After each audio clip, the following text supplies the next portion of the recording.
ఆ తర్వాత ఒక చిన్న ఉపమానమే అనుకోండి, ఒక దగ్గర చదివాను, బాగా అనిపించింది, మీకు చెబుతా.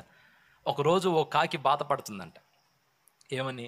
దేవుడు నన్ను ఎందుకు ఇంత నల్లగా చేశాడు, నా బ్రతికేందుకు ఇలా ఉంది, నన్ను ఎవ్వరూ కోరుకోరు, ఏ ఇంటి మీదకైనా వెళ్ళి వాళ్ళతుంటే నన్ను ఇబ్బంది పెడతారు, నా బ్రతికేందో నల్ల మసిబొగ్గులాగా ఉన్నా నేను అని అది బాధపడతా. ఒకరోజు ఆ దిగులతో వెళ్తుంటే ఒక దగ్గర ఒక కొలనులో ఒక హంస కనపడింది దానికి. ఏంటిది? హంస అంటే ఏంటో మీకు తెలుసు. అది కనపడింది. అది అది ఏ కలర్లో ఉంటుంది చెప్పండి? తెల్లగా ఉండిద్ది. ఇది నేరుగా అక్కడికి వెళ్ళి, బా, దేవుడికి నువ్వంటే ప్రేమ, నిన్ను చూడు ఎంత తెల్లగా చేశాడో, నన్ను చూడు ఎంత నల్లగా చేశాడో. నిన్నేమో జనాలు చూడాలి అనుకుంటారు, నన్నేమో చూసి అసహించుకుంటున్నారు. ఏందో నా జనాల సంగతి ఏమో కానీ నా మీద నాకే ఇరిటేషన్గా ఉంది అంటే, అప్పుడు అదనిందంట, నిజమే కాకి, ఆ, తెల్లగా ఉన్నా నీకంటే కొంచెం కలరు, కానీ ఈ ఆనందం నాకు ఎప్పటి వరకు ఉందయ్యా అంటే, రామచిలకను చూడనంత వరకు ఈ ఆనందం నాలో ఉంది. అదేంది? నేను తెలిపే, అది చిలకపచ్చ, దాని ముక్కు దొండపండు. అసలు ఆ రెండు రంగులతో చిలక వెళ్ళి ఇంటి ముందుకు వాళ్తే పిల్లలు కూడా పరిగెత్తుకుంటూ వస్తున్నారు. దాన్ని ఎప్పుడైతే నేను చూశానో నాకు నా మీద వెగట కొట్టింది. అలా ఎందుకు లేకపోయానా అని అనిపించింది నాకు అనిందంట.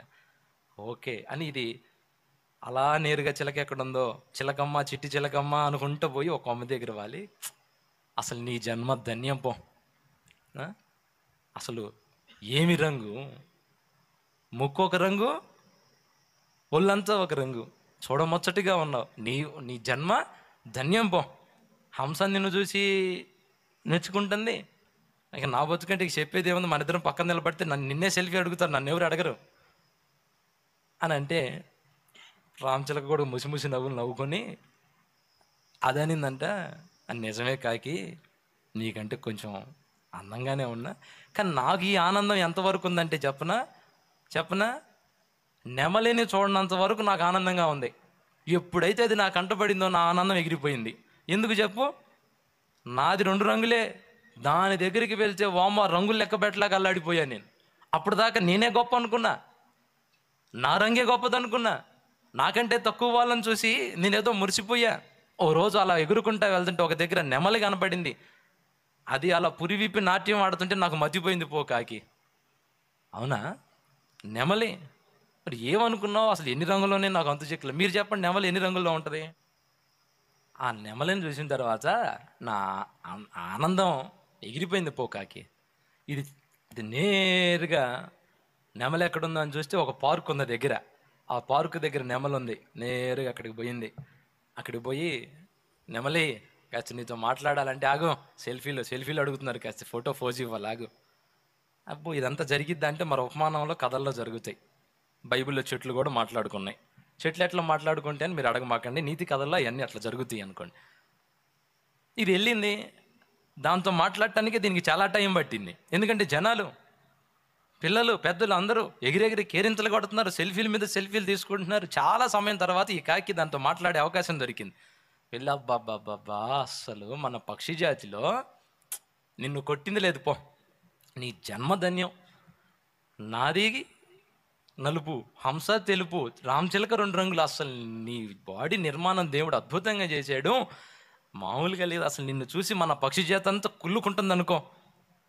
అట్లా ఉంచయ్యా అంటే అది కూడా కాస్త నవ్వి అదేమనిందో చెప్పనా, ఏమి రంగులు ఏం పడలేపో, ఎన్ని రంగులు ఏముండి ఏం ఉపయోగం, నీలాగా గాల్లో ఎగరలేనుగా నేను, కింద నుంచి మీ అందరినీ చూడటమే కానీ, కాళ్ళతో నడుచుకుంటూ వెళ్ళటమే కానీ, నీలాగా గాల్లో ఎగురుకుంటూ ఇల్లు తిరిగే ఎక్కడుంది చెప్పు.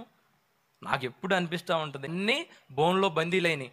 నాకు ఎప్పుడు కాకుల్ని చూస్తే, మీ జాతిని చూస్తే ఏమనిపించదు అనుకున్నావు? కాకిలాగా పుడితే నా బ్రతుకి ఎంత ధన్యం, ఎందుకు నెమల్లాగా పుట్టానో అనిపిస్తుంది. నిజమా? నిజమే కాకి. మరి నీలాగా ఇప్పుడు ఈ గోడ దాటగలుగుతాను నేను? దాటలేను. సరే, దాటి ఎవరింటికైనా పోతే నన్ను ఉంచుతారా? పట్టుకొని పీకటం, అది బైబిల్లో పెట్టుకుంటారో పుస్తకాల్లో పెట్టుకుంటారో మరి ఏందో వాళ్ళ పిచ్చి అర్థం కాదు. కనబడ్డానంటే ఈకలు పీకటం, పట్టుకొని వెళ్ళి బంధించడం. అదే నువ్వు ఇంటి మీదకైనా వెళ్తే పట్టుకుంటారా? హాయిగా అసలు ఏ దిగులు లేదండి. ఎప్పుడు నీకు నీ జన్మ ధన్యం, దేవుడే నాకు కనబడి నువ్వు ఎవరిలాగా పుట్టాలి అని అడిగితే కాకిలాగా పుట్టించాయా, ఏ దిగులు లేదని అడుగుతా. నిజమా? నిజమే పిచ్చిదానా, నీ జన్మే ధన్యం. అమ్మయ్యా, అంటే ఇప్పుడు నేనే బెటర్ అంటావు, మరి అంతకాకి ఏముంది పో. ఏమండి మీరు గమనించండి, బైబిల్లో కూడా ఏలియాకి ఆహారం పంపించడానికి చిలకను పంపాడా, హంసను పంపాడా, పావురాన్ని పంపాడా, కాకిని పంపాడా? అదేంటి, ఈ చిన్న చూపు ఉన్న వాళ్ళందరి మీద దేవుడు చూపు ఉంటుంది. హల్లెలూయా, కొట్టు చప్పట్లు, కొట్టు గట్టిగా చప్పట్లు. దేవుని మనసు బంగారం. ఈ చిన్న చూపు ఉన్న వాళ్ళందరి మీద ఎవరు చూపు ఉంటుంది? యేసయ్య చూపడిద్ది. ఆదిలో పోయింది నోవాహు పంపిస్తే శవాల మీద ఏం ఎరుకుంటా తినింది?